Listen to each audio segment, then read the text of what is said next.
जिस मिसाइल से चीन और अमेरिका के होश उड़ जाते हैं, जिस मिसाइल को पाकिस्तान ट्रैक तक नहीं कर पाता है, भारत की जिस मिसाइल में रूस बराबर का साझेदार है, आखिर रूस उसका इस्तेमाल यूक्रेन के खिलाफ क्यों नहीं कर रहा है? अब तक रूस ने यूक्रेन पर अपने कई घातक से घातक हथियारों का इस्तेमाल किया, लेकिन ब्रह्मोस का इस्तेमाल तक नहीं किया। आखिर इसकी क्या वजह है कि भारत और रूस के साझेदारी के साथ मिलकर तैयार की गई दुनिया की सबसे खतरनाक सुपरसोनिक मिसाइल ब्रह्मोस को रूस युद्ध में नहीं उतारा गया है? क्या रूस को इस मिसाइल पर भरोसा नहीं, या फिर भारत रूस को इस मिसाइल का इस्तेमाल करने से रोक रहा है? सिर्फ इतना ही नहीं, अब तक रूस ने जितने भी युद्ध लड़े हैं उसमें भी ब्रह्मोस का इस्तेमाल नहीं किया है रूस ने। आखिर ऐसा क्यों? दोस्तों, आखिर कौन सा कारण है कि रूस दुनिया की सबसे खतरनाक मिसाइल का इस्तेमाल तक नहीं कर रहा है? इसी सवाल का जवाब जानेंगे आज की इस वीडियो में, तो वीडियो के आखिर तक बने रहें। दोस्तों, यूक्रेन में रूस के तमाम हथियार फिसड्डी साबित हुए हैं, जबकि भारत और रूस द्वारा बनाई गई मिसाइल से चीन और पाकिस्तान की सांसें तक अटक जाती हैं। चीन भारत के अग्नि मिसाइल से उतना ही डरता है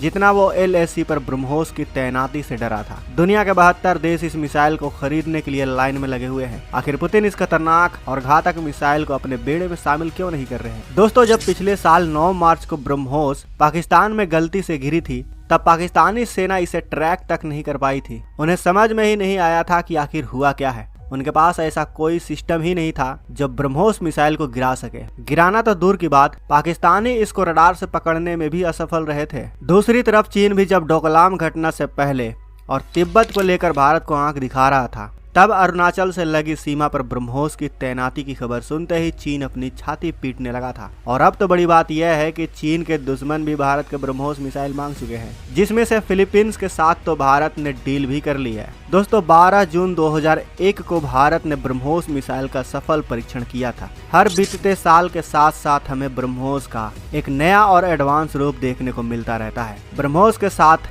भारत ने इतना बड़ा सफर तय किया है कि यह मिसाइल भारत के लिए गर्व की बात है। दरअसल इसकी शुरुआत 1990 में शुरू हुए खाड़ी युद्ध में हुई थी। इस युद्ध में अमेरिका ने अपने टॉम हॉक क्रूज मिसाइल का जमकर इस्तेमाल किया था। यह मिसाइल कम ऊंचाई पर उड़ती और सीधे अपने निशाने पर जाकर उसे तबाह कर देती। इन मिसाइलों की क्षमता और सफलता को ही देखकर ही क्रूज मिसाइलों की जरूरत महसूस की जाने लगी। भारत में उस वक्त मिसाइल तकनीक पर काफी काम हो चुका था। 1980 के दशक की शुरुआत में इंटीग्रेटेड मिसाइल डेवलपमेंट प्रोग्राम को शुरू किया गया। तब डॉक्टर APJ अब्दुल कलाम की अगुवाई में पृथ्वी, अग्नि, त्रिशूल, आकाश और नाग मिसाइल को विकसित किया जा रहा था। लेकिन इसके साथ ही वक्त की मांग थी क्रूज मिसाइल, और भारत की इसी मांग ने ब्रह्मोस की शुरुआत की। दोस्तों, आपका यहाँ पे समझना यह जरूरी है कि आखिर क्रूज मिसाइल होती क्या है। दोस्तों, मिसाइलें दो तरह की होती हैं, एक बैलिस्टिक और दूसरी क्रूज मिसाइल। बैलिस्टिक मिसाइल हवा में अपने टारगेट की तरफ सीधा बढ़ती हैं। एक बार इन मिसाइल को लॉन्च करने पर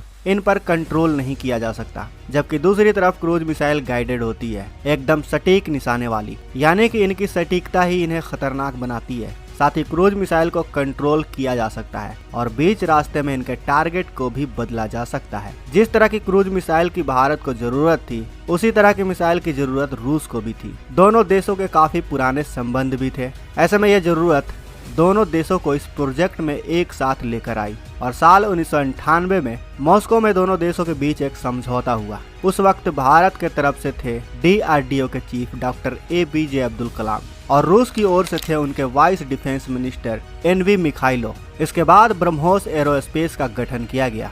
ये DRDO और NPO का ज्वाइंट वेंचर है। इसमें भारत की हिस्सेदारी 50.5%, जबकि रूस की हिस्सेदारी 49.5% की है। दोनों देशों की फंड मिलने के बाद ही ब्रह्मोस पर काम शुरू हुआ और साल 2001 में चांदीपुर से इसका पहला परीक्षण किया गया। लेकिन दोस्तों, यहाँ पर एक सवाल आता है कि क्या भारत ब्रह्मोस को खुद ही नहीं बना सकता था? तो दोस्तों, हम आपको बता दें कि DRDO के अधिकारियों का कहना है कि भारत के पास उस समय तक सुपरसोनिक मिसाइलों के लिए कोई खास इंजन तकनीक नहीं थी, जिसे एयर ब्रीदिंग इंजन कहते हैं। जबकि दूसरी तरफ रूस ने एक खतरनाक इंजन बनाकर तैयार कर लिया था, लेकिन वो बाकी मामलों में पीछे था, जबकि भारत इंजन को छोड़कर हर चीज में आगे था। ऐसे में दोनों देशों ने साथ मिलकर इसको बनाने का काम शुरू किया। दोस्तों, अगर ब्रह्मोस मिसाइल की ताकत की बात करें तो यह मिसाइल आवाज की गति से तेज उड़ सकता है। इस मिसाइल के आमतौर पर 2 स्टेज है। पहले चरण में इसका बूस्टर इंजन है, जो इस मिसाइल को सुपरसोनिक स्पीड देता है, जिसके बाद दूसरे चरण में काम आता है लिक्विड रैमजेट। इसमें मिसाइल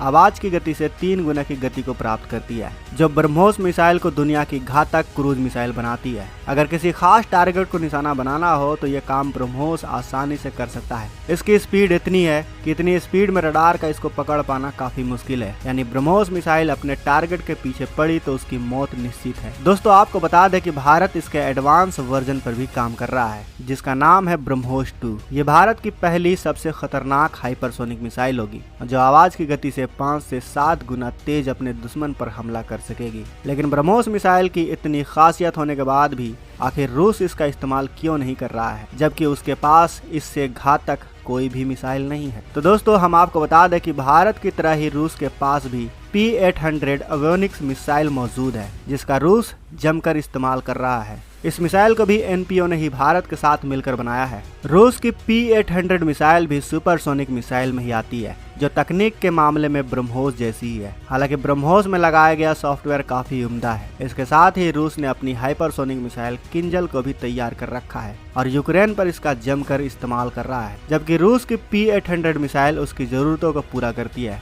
रूस के जितने भी फाइटर जेट हैं, सबमरीन है, वो सभी इसी मिसाइल के डिजाइन पर आधारित है और यही कारण है कि रूस ब्रह्मोस मिसाइल को इस्तेमाल में नहीं लाता। रूस को अगर ब्रह्मोस का इस्तेमाल करना हो तो उसे अपने जंगी बेड़े में फिर से कई बदलाव करने होंगे, जिसमें बहुत ज्यादा पैसा और वक्त लगेगा। साथ ही रूस को ब्रह्मोस के लिए अपने सॉफ्टवेयर को भी अपग्रेड करना होगा। यही कारण है कि रूस भारत के ब्रह्मोस मिसाइल का इस्तेमाल नहीं कर रहा। आशा है दोस्तों आपको समझ में आ गया होगा कि रूस यूक्रेन युद्ध में ब्रह्मोस का इस्तेमाल क्यों नहीं कर रहा, क्योंकि रूस के पास ब्रह्मोस जैसी मिसाइल पहले से ही मौजूद है और वो उसका इस्तेमाल जंग में खुलकर कर रहा है। आशा है दोस्तों आपको यह वीडियो पसंद आई होगी। वीडियो पसंद आई है तो इस वीडियो को लाइक और अपने दोस्तों के साथ शेयर जरूर करें। अगर आपने अभी तक इस चैनल को सब्सक्राइब नहीं किया है तो इस चैनल को सब्सक्राइब कर लें। साथ ही बगल में जो बेल आइकन का बटन है उस पर ऑल पर भी क्लिक कर लें, ताकि हमारी आने वाली वीडियो को आप मिस ना कर सकें। मिलते हैं अगले